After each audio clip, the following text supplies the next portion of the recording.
Welcome back, friends and neighbors. I'm Brian Lee Durfee, author of The Forgetting Moon, The Blackest Heart, The Lonesome Crown, all published by Simon & Schuster Saga Press. Today, I'm going to be not interviewing. I'm not interviewing anybody. Well, wait. Maybe I will interview Pretty Miss Kitty. She just showed up on the table in front of me. Should we interview you, Kitty, or shall we review Rendezvous with Rama? What do you think? Oh my God. Just be a cat then and act like you don't give a shit. Okay, Rendezvous with Rama came out in 1973 by Arthur C. Clarke. So far, this is the only Arthur C. Clarke book I've ever read. It's a magnificent book. If you saw my review of my top 30 science fiction novels of all time, you may have seen this book on it. So if it's such an awesome book and one of my top 30 science fiction, why haven't I not read anything else by Arthur C. Clarke? Well, what the hell? Well, that's going to change. I am going to order everything else. That was like magnificent. The cat just jumped across the room and landed perfectly on the other shelf. I've never seen anything like that. Cats, Mother Nature is a mad scientist. I don't know how she can get cats to do that kind of stuff. Holy crap. Oh my gosh. Oh, she's jumping again. Oh, she didn't land that one. Like I said, Mother Nature's a mad scientist. What the hell are we talking about? Rendezvous with Rama. Why have I not read anything else by Arthur C. Clarke? Well, that's going to change. I am going to order all the novels that he's written, including the sequels.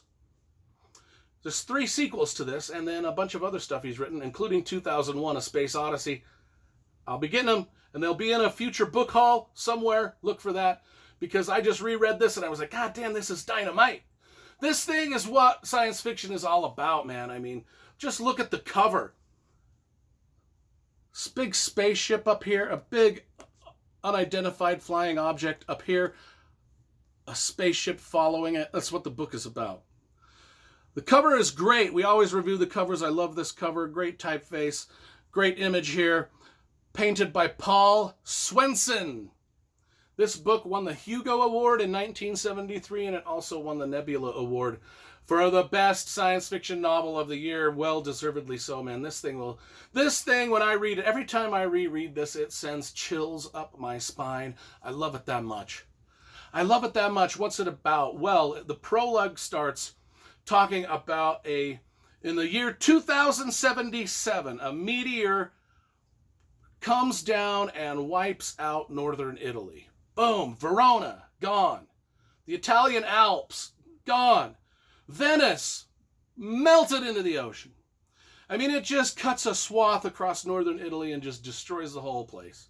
And people are like, oh, shit, that ain't good. We gotta find a way to prevent that from happening again. So then they aim all of their technologies up into the sky, just searching for everything that's moving up in the universe, all the asteroids and meteors and all the space junk flying around, just to make sure that the next time this happens, we can, Armageddon it and send Bruce Willis up with a nuclear bomb to blow that shit out the air, right? So that's what their plan is. And so then they spot, say 50 years later of searching the universe for all of this flying debris, they spot millions. They find trillions of things out there just zooming through the atmosphere, and they're like, holy Christ, how the hell are we even still alive on this planet? Well, all this stuff just banging off of it. And so anyway, but then they spot this thing that's coming towards Earth, and it's way out there past Jupiter and Neptune and all that, but they can tell that its trajectory, man, it's not gonna hit Earth, but it's gonna swing past Earth pretty damn close. And then they zoom their cameras on it, right? And they name it 31434. That's what it's named. They start tracking it, and it is closer and closer. And then they start noticing a few things about it, that it's not like your typical, asteroid all jagged, and it's like got some structure to it. In fact, they start to notice that as the sun reflects off of it, it's just got a shining surface. And then they realize as it gets closer that it's an object that looks kind of like these two candles put together. It's like this long cylindrical object that's spinning real fast, like spinning hella fast. And it's coming towards Earth, and its diameters are huge. It's like 24 miles across and like 100 miles long, right? And as they study it, they kind of like start to weigh its mass, and there's scientific ways to just shoot laser beams out. I don't know how they do it, but they can figure out that it's what its weight is and its mass and its size, and that it's hollow. They figured out that it's hollow, that there's something in there, and it's spinning. And so they send a spacecraft out to dock with it, right? So the space is spinning so fast that they don't want to, so they dock, spinning like a motherfucker, right?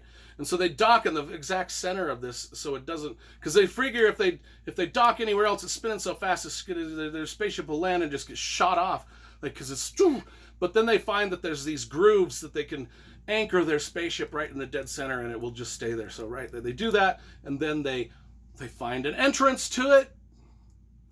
All the people, and so we've got a lot of characters on this spaceship that go, they fly from Earth, they land on it. There's a grip of characters on there. We won't get into that. They're all fascinating characters, trust me, believe me. And then they land on there, and they find that there's an opening, and they go inside. That's where I'm going to stop the review, because everything that I've talked to you about so far happens within about the first 30 pages. And then they go inside this spinny thing. And that's where I'm going to stop, because, oh my God. What they find in the spinny thing, you can see a picture of the spinny thing here. What they find in there, so every step of their journey into this thing, because they know it's the first alien contact they've had, that the Earth has had, that humans have had.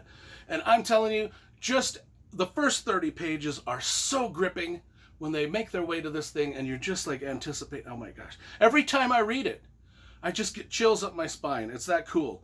It is that badass. I love first contact books, and this is one of the best. And this thing, this spinny spaceship thing that's shooting past Earth, they get inside of it, these guys, and every thing that they see and describe, you have to read it. I do not want to spoil any of the magic for you, because every new thing you're just like, what the fuck is that? What the hell's going on? What is this? I don't know. This is creeping me out. This is freaking me out. Could this kind of thing be real? Oh my Lord. So anyway, they end up naming the thing Rama. That's why it's called Rendezvous with Rama. God, this is a good book. And I'm surprised that I've had this book for 30 years. I mean, I read this a long time ago when I was like in college. Before that. God, am I that old? I just threw myself into some serious depression.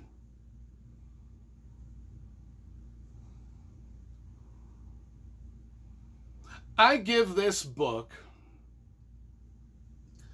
10 out of 10. It's one of the best science fiction novels ever written. And like I said, I'm surprised I have not read anything else by Arthur C. Clarke, considering I've had this one sitting on a shelf for so fucking long. But that will be remedied. I will be getting some Arthur C. Clarke books here soon, and we will see them show up in a book haul or two in the future. Anyway, Rendezvous with Rama.